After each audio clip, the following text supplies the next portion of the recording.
approach and how you want to do it. Yeah, that would be great. That'd be great. Yeah, so Wow. every Saturday. Every at Saturday, The Family Center. Yeah. I'll come for breakfast. Yeah. Pancakes. Make chicken bacon with no nitrates, no nitrites. Really? We use agave instead of syrup. Oh my Kids are God. none the wiser. They eat it up. When they're hungry, they eat. Yeah. Yeah. It's funny because my great grandchild, she hates broccoli. Well, I end up she hates vegetables, period. So I end up making some broccoli and put it in the stuffing because I know she loves stuffings. And she kills. Oh, Ma, this stuffing's good. Okay. All right. On your camera, in 3, 2. Welcome back, everyone. This is the Elena Laster Show, Power of Women. I have a very special, special guest, what I just told you a few minutes ago, Mr. Robert Jones. And we're having a very deep conversation. And this man has a lot to give, and he gives a lot to the community. I thought there was going to probably be a half-hour show, but in talking to him, I find this is way over a half hour, and I have to have him back again. Absolutely. So please welcome Mr. Robert Jones. Thank you for having me. I really appreciate being here. I'm glad to have you. So we were talking. I think I'm going to fast forward if you don't mind.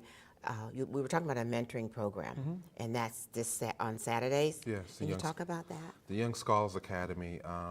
Daryl Moss and I were at, I think, one of the predominantly black schools in Springfield on a read aloud elementary school. So I'm sitting in the classroom and I see a picture of George Washington on one wall and Thomas Jefferson on another wall. Right. And I'm like, why would you have these two prolific slave owners on a wall in a black school? I know they did great things for the white community, but why would you have these guys in? So Besides being their maid so servants. Exactly, and Daryl and I put our heads together. I'm like, we need to have a reading program for our kids and focus on black history, not just from a United States standpoint or slavery standpoint, but from an international, worldwide standpoint, because there's a lot of stuff that black people worldwide have contributed to culture, to science, to math, to music, to agriculture. I mean, every facet you can think of. And our kids need to know that.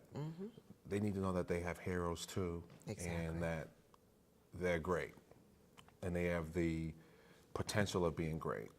So we created the Young Scholars Academy, and initially it started off as reading to kids, and all the books that we read and all the material that we read were comprised of black authors and black illustrators. So we started off doing that, and then our kids were just so precocious, right? They just Trying to suck it all in. sucking it all in. They're showing up on a Saturday, excited, I know. and we're giving them homework. And they come back And with they their like it, huh? yeah. They come back with their projects. We did something for Black History Month where you had to pick somebody, and you had to tell us a story about them. One of the kids, who I just love dearly, I love all of them. I know. He came in. His character was Emmett Till, and Oh, he okay. came in dressed with the hat and the shirt and the tie that Emmett Till had in the casket. Oh, God. And he read about Emmett Till's story. So it's just like, That's you know, heavy. to take it there To that level. and to that level, we're like, you know what, we need to stop bringing in public speaking, so that that they engage in public speaking. So we start off in a circle, and they talk to us.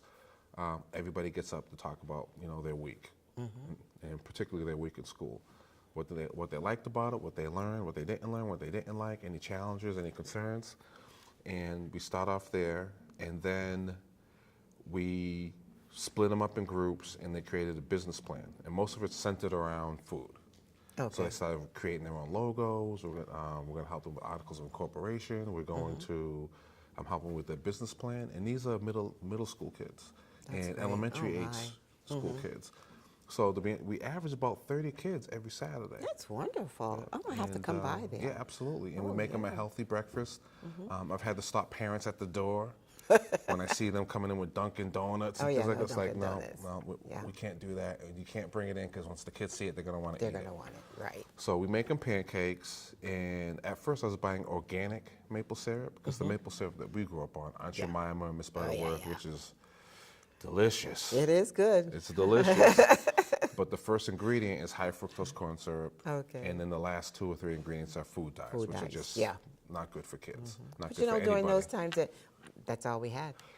That's true. You know, So it's all we had. the organic maple syrup it's just one ingredient, 100% organic maple syrup. And then one of our friends who's a vegan who volunteers at the program, he's like, won't you try agave? It has a lower glycemic index. Oh, So we switched the organic maple syrup out, got the agave, and the kids don't know. They're like, oh, you guys need some more syrup? It's all about wording and language, and Right. they eat it up, put the agave on. keep pouring it, right? Yep, and they just eat it up. Yeah. And then we make chicken bacon from them. It's organic chicken, no nitrates, no nitrites, non-GMO, vegetarian fed. Oh my God. So they eat that, and then I get Tropicana juice. Orange juice and Yeah, things. it's Right. no preservatives, nothing. Right, right. And that's what they have. This is wonderful. So we give them a healthy meal, which is probably the healthiest meal that they have all week. I know, because they eat junk in school. Yeah. You ever see those meals? Oh my yeah. God. Yeah, You I ever see what they serve remember. for breakfast? Oh my When I was God. in high school, I had the double lunch: two Yeah. cheeseburgers, 2 servings of potato tots, and then I got chocolate milk. I had a strawberry shake and funny bones. That's what I ate Or for. you can't, they run out of food if you're going to start eating like Listen, that. every day that was what I had for lunch. Yeah. And then we get into the curriculum, and then we split them up by age groups, by interests. Some of like the smaller kids who are like in preschool and stuff like that. We put them in a different room, and they're working on art projects. And the other kids, are doing presentations, working on their business plan, working on honing their business project. You know what I want to ask you? You know what I thought would be a good idea? Our children don't know about stocks. We've got people do- coming in Do to do that. Because, of course, I didn't know about it either when I was young. Well, our parents didn't know. I mean, that was a different generation. But as you grow older, you learn about it. And I've been trying to teach my great-grandchild and my grandchildren. And now they started up with a couple stocks, Annalie and some other kind of thing. And they're trying to watch it grow. So I try to show them, go online, go to Dow, and see where it is. And when you get your little statement in, see if you made money, you lost money. But is that something that they can put into your curriculum? And Yeah, don't you we're think looking- children no. need to know about that? Children absolutely need to know about Yeah. stocks and saving and finance. Now we're pivoting to something else. So I know. I'm as all over the being- place with you. No, it's okay. It's okay. As being the chairman of the Association of Black Business and Professionals, one of the things we're doing is we're looking to create a dollar cost averaging club, kind of like similar to a book club, Oh, okay. where dollar cost averaging is where you get into buying stocks. And you Oh, use that really? as a Okay. savings fund, as well as creating as an investment vehicle to Okay. save money as well. Okay. Because you get a greater return going that way versus leaving stuff in a Right. savings account or money market account or a checking account. The interest rates aren't even there anymore. Right. So we're doing that for the adults, but it's going to be a family initiative, so the whole family can be involved. So we're going to be launching that soon. That's going But to be nice. But we've got people who want, like we have a guy who's a financial advisor, and the other at the program. The other thing about the program, it's a program where it's mostly black kids, but there's some white kids and some Spanish kids in there because that's part of the community, Sure. the neighboring community. But where do you find a program where you get like 6 black males? I know it. Okay, so you get 6 black males there every Saturday, just about. That's wonderful. I don't know how I didn't get over there. Yeah, it's at the Boys and Girls Club Girls. Family Center. Right on Acorn. Right on 100 Acorn Street. Yeah. Keyshawn Dodge And is a I've huge been there.